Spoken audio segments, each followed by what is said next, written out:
News 16 Kerala. സൗദിയിൽ പഴയ window എസികൾ മാറ്റി പുതിയവ സ്ഥാപിക്കാൻ നിർദ്ദേശം.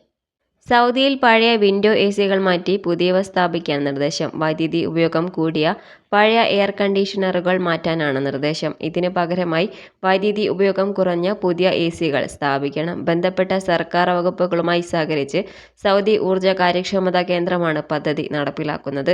ആദ്യഘട്ടമെന്ന നിലയിൽ 7 പ്രധാന നഗരങ്ങളിൽ പദ്ധതി നടപ്പിലാക്കി. Jeddah, Riyadh, Dammam, Khobar, Mecca, Medina തുടങ്ങിയ നഗരങ്ങളിലാണ് നടപ്പിലാക്കിയത്. ഇന്നു മുതൽ സൗദിയിലെ മുഴുവൻ ഭാഗങ്ങളിലും പദ്ധതി നടപ്പിലാക്കാനാണ് നിർദ്ദേശം. പദ്ധതിയുടെ ഭാഗമാകുന്നവർക്ക് പുതിയ എസിക്ക് 1000 റിയാലിന്റെ കിഴിവ് ലഭിക്കും. അതോടൊപ്പം ഡെലിവറി, ഇൻസ്റ്റാളേഷൻ എന്നിവ സൗജന്യമായിരിക്കും.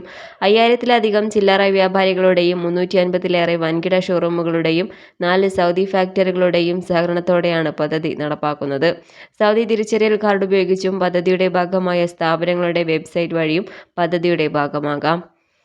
1,25,000 സൗദി പൗരന്മാർ ഇതുവരെ പദ്ധതിയുടെ ഭാഗമായിട്ടുണ്ട്. സൗദി പൗരന്മാരെ വൈദ്യുതി ഉപഭോഗം കുറയ്ക്കാൻ പ്രോത്സാഹിപ്പിക്കുന്നതിന്റെയും ദേശീയ വ്യവസായം വർദ്ധിപ്പിക്കുന്നതിന്റെയും ഭാഗമായാണ് പദ്ധതി. News desk.